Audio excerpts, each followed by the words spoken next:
أسلمت روحي للإله. بالقرآن اهتديت في رحبه تحلو الحياة، شوقا إلى المولى أتيت أسلمت روحي للإله.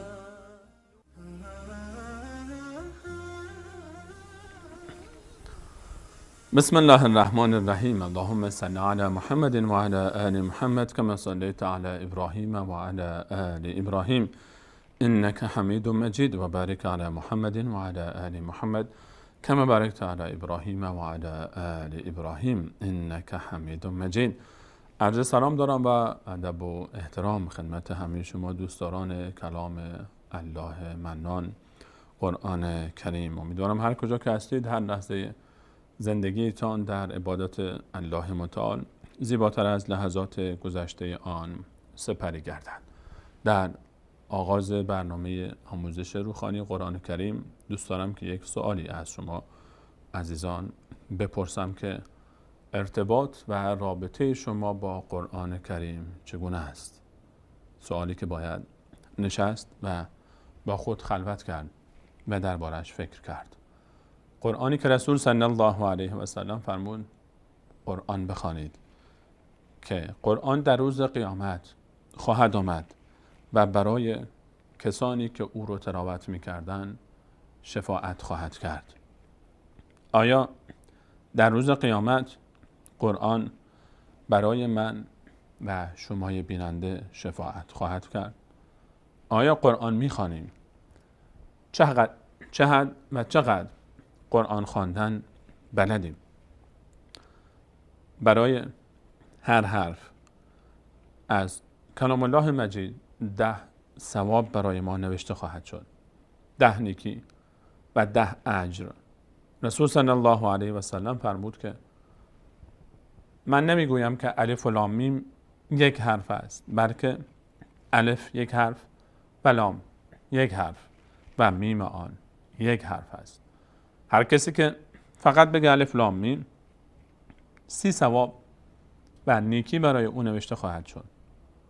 اگر کسی کل قرآن کریم را بخونه چقدر برای او پاداش نوشته خواهد شد. قرآن کریم برای همه من و شما مقدسه و عزیز و احترام بسیار بالایی برای او قائلیم. اما آیا تلاوت قرآن رو بلد هستیم یا نه؟ آیا میتونیم که قرآن بخونیم به خوبی و به درستی؟ حداقل روحانی قرآن کریم رو بلد هستیم یا نه؟ شمایی که تحصیلات دانشگاهی داریم، شمایی که حداقل مدرک دیپلم یا همون کلاس 12 رو دارید، شمایی که خواندن فارسی بلد هستید، آیا خواندن قرآن هم بلد هستید یا نه؟ این سوال رو باید با خودمون بنشینیم و پاسخ بدیم. اگر بلدید، چقدر بلدید؟ آیا انقدر بلد هستید که بتوانید به دیگران هم یاد بدید یا نه فقط خودتون بلدید؟ آیا اگر بلدید مطمئنید آنچه که میخوانید درسته یا نه؟ میتونید تشخیص بدید که این آیه‌ای که خواندید رو واقعا درست خواندید یا نه؟ اینها سوال‌هایی است که ما باید از خودمون بپرسیم در خلوت خودمون که آیا ما در رابطه ما با قرآن کریم وقت گذاشتیم برای قرآن یا نه. عزیزانی میگن آقا فرصت نشد، دوست داشتیم نتونستیم، کلاسی نبود، استادی نبود و مشغله های زندگی اجازه نداد. الان با این وسایل و امکانات امروزی، تلویزیون، اینترنت و فیلم هایی که به راحتی در دسترس ماست، هیچ حجتی باقی نمیمونه، هیچ دلیل دیگه باقی نمیمونه که ما از این روز به بعد باز هم بگیم قرآن خواندن بلد نیستیم. بیای تا دست به دست هم حرکت کنیم و در مسیر آموزش روحانی قرآن کریم، یاد گرفتن قرآن کریم و یاد دادن قرآن کریم قدم برداریم تا از بهترین امت بشیم. آیا شما نمیخواید بهترین این امت باشید؟ از بهترین مسلمانان باشید؟ آیا شما نمیخواید که مصداق این حدیث رسول صلی الله علیه و سلم بشید که فرمود بهترین شما کسی است؟ بهترین، خیلی حرف بهترین، یعنی در بهشت هم درجات بالایی داره. وقتی اینجا بهترینه اونجا هم بالاترین است. بهترین شما کسی است که چی؟ نماز بیشتر میخونه، روزه بیشتر میگیره، ذکر بیشتر میکنه. نه، بهترین شما کسی است خیرکم من تعلم القرآن و علمه. بهترین شما کسی است که قرآن خواندن را یاد میگیرد و قرآن خواندن را یاد میدهد، هم برای خودش هم برای دیگران. میخواد این خیر رو خودش یاد میگیره و به دیگران هم یاد میده. قرآن کریم، تلاوت و روخانی قرآن کریم. ما در این برنامه تلاش داریم به همراه شما عزیزان روخانی قرآن کریم رو یاد بگیریم. در مرحله اول برای تلاوت کلام الله مجید اول بعد روخانی رو یاد گرفت. یک مرحله دیگه هم داریم که مباحث تجویدی رو با دقت بیشتر و تخصصی تر روش کار بکنیم تا بتونیم بگیم که حتی قاری قرآن هست. روخانی قرآن کریم کار بسیار آسانی است، علل خصوص برای عزیزانی که خواندن و نوشتن بلد هستن، فارسی خواندن بلد هستن، ولی که حتی نوشتنش رو هم بلد نباشن. من حتی یک جمله دیگه اضافه بر این هم میگم، اگر حتی شما خواندن فارسی هم بلد نیستید، نمیتونید که فارسی بخونید، باز هم این بشارت رو به شما میدم اگر بیننده این برنامه بودید تا آخرین قسمت به اذن الله تعالی، در آخرین قسمت هر جایی از کلام الله مجید رو که باز کردید میتوانید که بخوانید. این بشارت رو به شما میدم که انشاءالله این اتفاق برای شما خواهد افتاد. بیایید تا قرآن رو یاد بگیریم برای خودمون. به ازای هر حرف 10 نیکی نوشته میشه برای ما و وقتی دیگران از ما یاد میگیرن برای اونها هم نوشته میشه. علاوه بر این که بر اونها نوشته میشه، یک نسخه به حساب ما هم نوشته خواهد شد. اگر یک نفر به دست من و شما قرآن خواندن یاد گرفت، هر آنچه که او تلاوت میکنه تا آخرین لحظه زندگیش در دنیا، اجر و پاداشش به من و شما هم میرسه.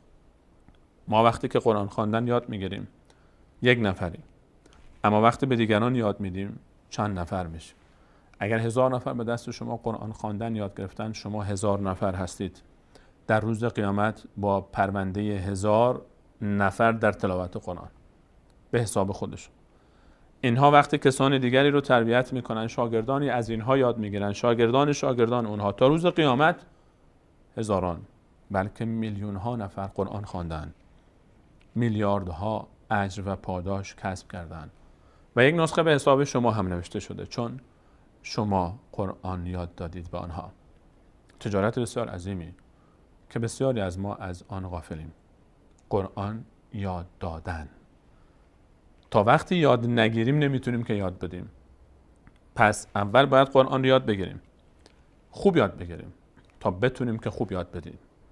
بیاید تا این برنامه رو به همراه شما عزیزان بیننده باشیم. برنامه آموزش روخانی قرآن کریم تا مصداق این حدیث شریف رسول صلی الله علیه و سلم بگردیم که بهترین شما کسی است که قرآن را یاد بگیرد و به دیگران یاد بدهد.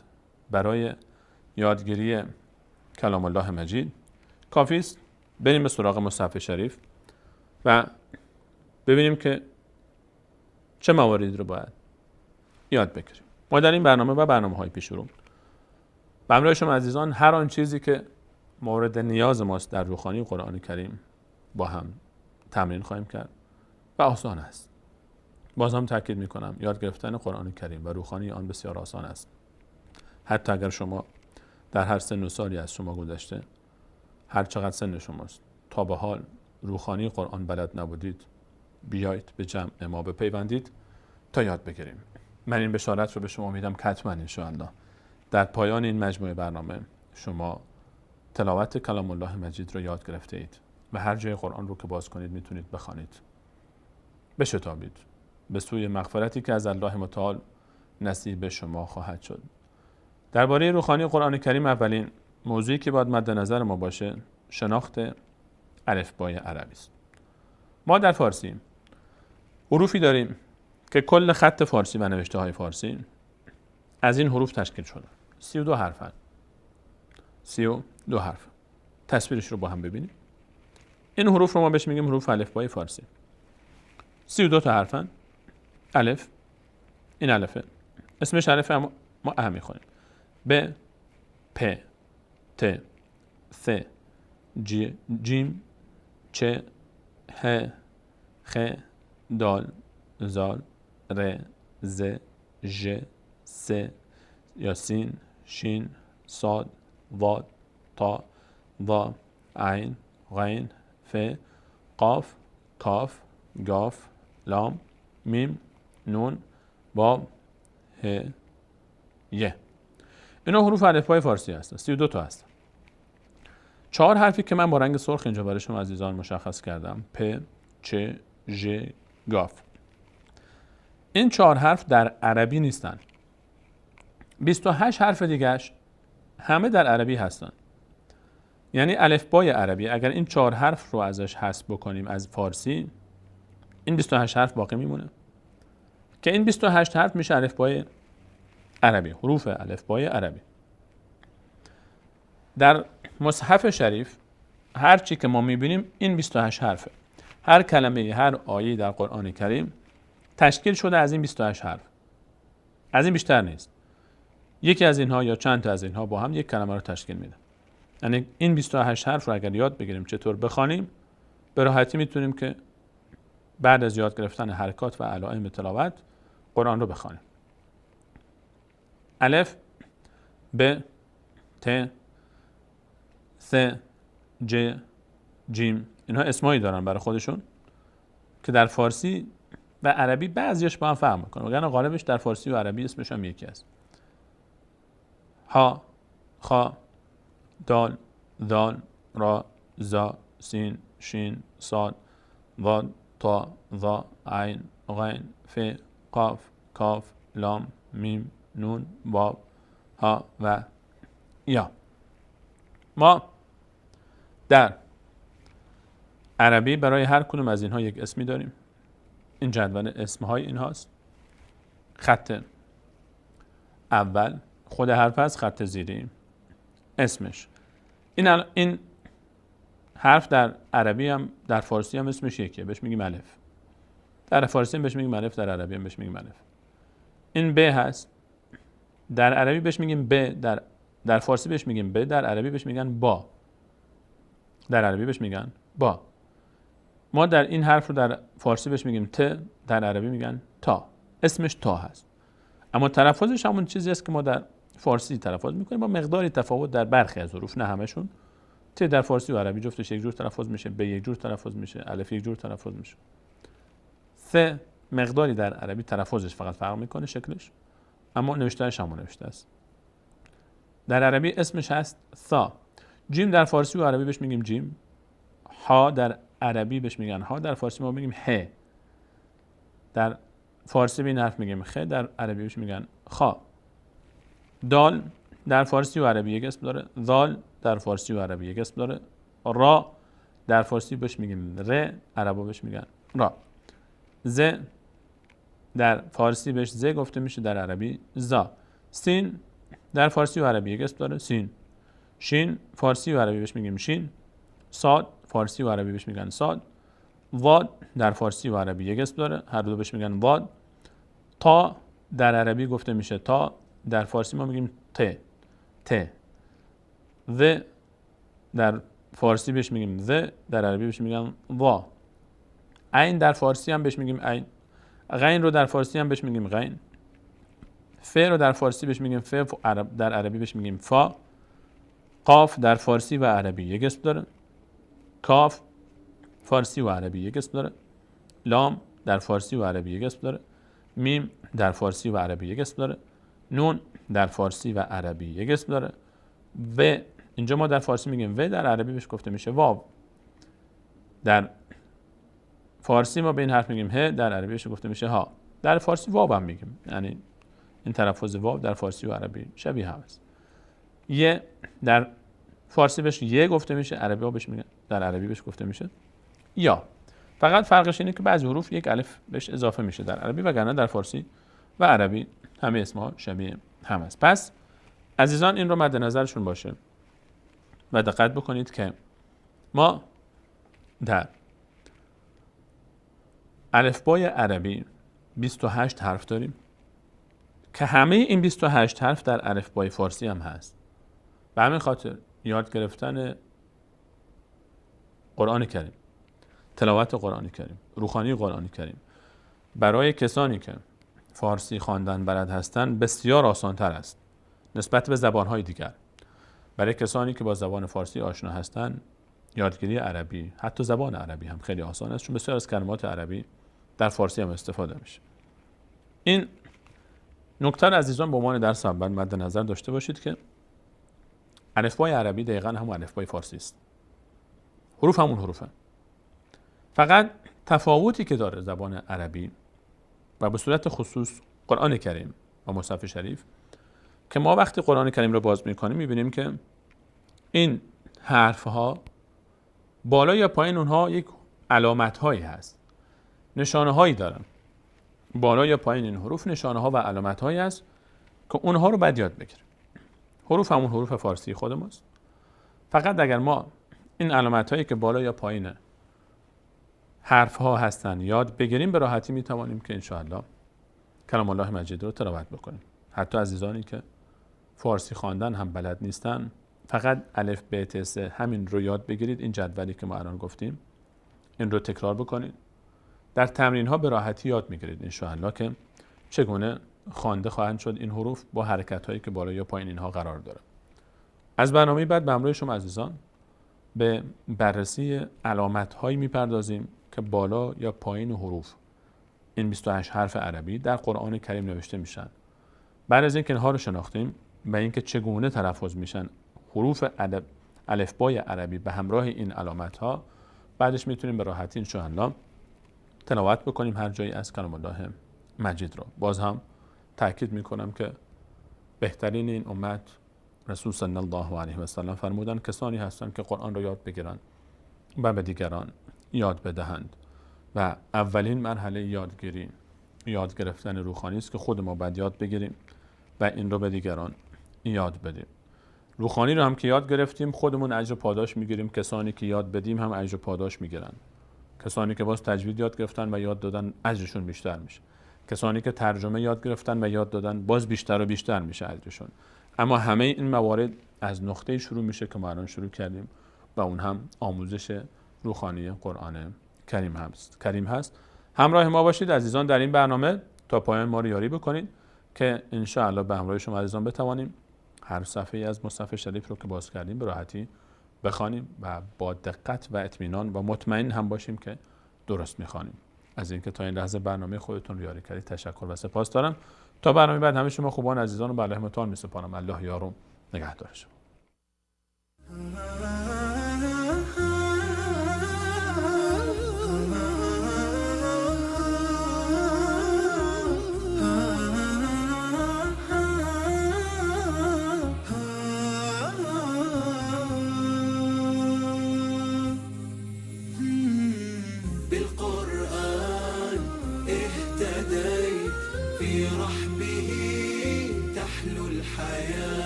شوقا إلى المولى أتاي أسلمت روحي للإله بالقرآن اهتديت في رحبه تحلو الحياة شوقا إلى المولى أتاي أسلمت روحي للإله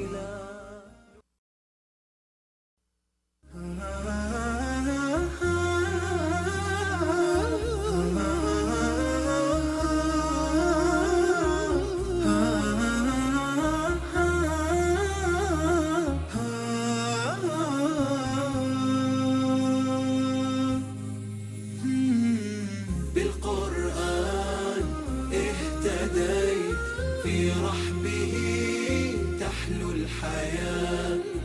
شوقا إلى المولى أتيت أسلمت روحي للإله.